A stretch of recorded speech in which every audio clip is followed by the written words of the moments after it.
Sacramento SelfHelp Housing is holding their third annual Housewarming for the Homeless event. It's a winter donation drive-through where the items collected go directly to furnishing a home for a recently homeless individual or family in our community.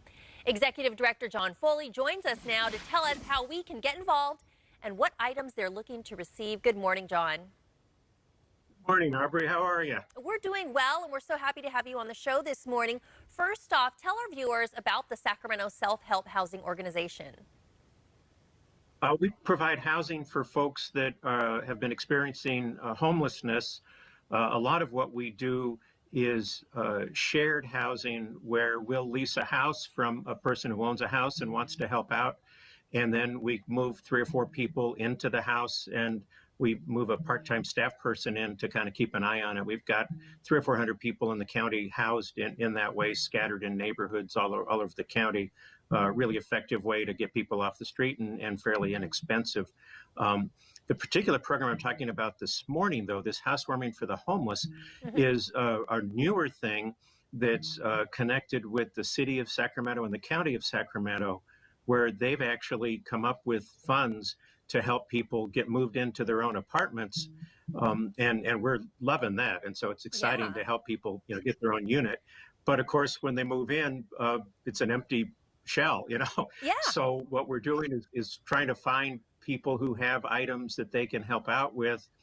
Kind of like if a friend of yours, or maybe a nephew of yours or something moved into their first unit, and they don't have a coffee pot, they don't have a microwave, they don't have maybe blankets they don't have much of anything there. John, tell us why this year you're seeing an even greater need to have people support the effort like this Housewarming for the Homeless. Well, it sort of goes without saying, just look out on the street. There are more people on the street than ever before. And fortunately, there's more money to help people rent units than there was before. The state has provided a lot of funds, and the city and county are taking advantage of that. So there's an opportunity to help people. And of course, with the virus, it's tough. Geez, we have a hard time even getting, potential tenants and landlords together in a room to talk. People are so anxious about, social distancing and all that, but we can do a pretty good job of that. And we are able to get people moved in. So we're just loving this opportunity. It sounds like you guys are doing some wonderful work in the community. You mentioned they move into a unit and it's empty. So what are some of the items that you need donated to really get things going for a lot of these folks? Well, some of it is sort of basic stuff like towels or coffee pots, microwave, silverware, plates, pots and pans.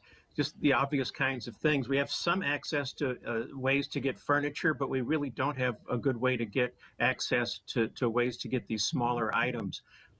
So if people could bring those on Saturday, that would be just wonderful. And that's a great photograph of us from last year when we didn't have the social distance. Right. Well, and you do this annually. Do you only accept items in new condition, or can they be gently used? And are there any household items that you just can't accept? We can accept a wide variety of things, although we're not looking for large things, like tables and beds and things like that. We don't really have a good way to deal with storage on that. But and an unusual item that came up last year is dog crates, those little pet carrying items. Yeah. A lot of times people who have experienced homelessness, their only friend has been their dog. And of course, they want to have their dog with them when they move in. And a lot of owners are understanding of that, and they're okay with that.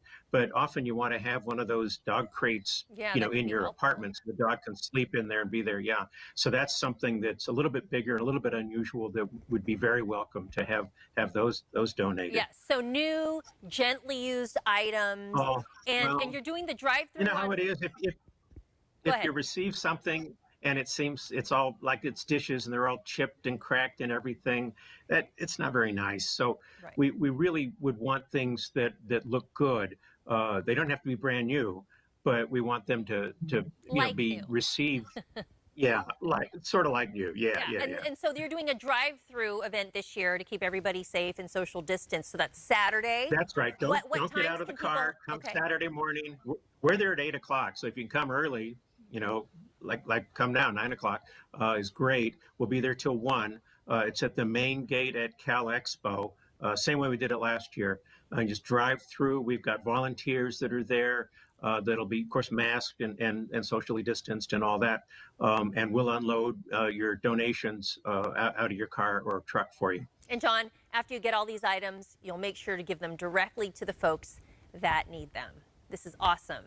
Yeah, that's who they're for. That's right. We're so happy to be able to help people move in. And then it's just an extra bone. It's just like the cherry on the top, to That's be able amazing. to also give them some items to move in with them. Yeah. Okay, well, you're making the holiday a little extra bright, and hopefully people can help you out. If you want more information on this drive-through event and how you can help, just head on over to SelfHelp.org.